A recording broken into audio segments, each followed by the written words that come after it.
Why when the enemy tries us, we complain?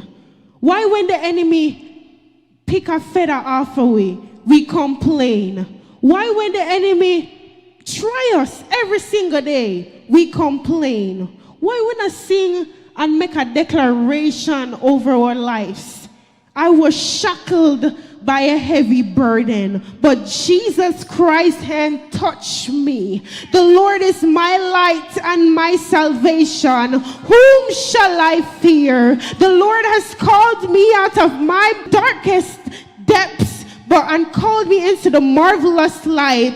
Weeping endures in the night, but joy comes in the morning. Though he slay me, yet I will still trust in him. I was blind, but now I see. Why we don't make declaration over our lives?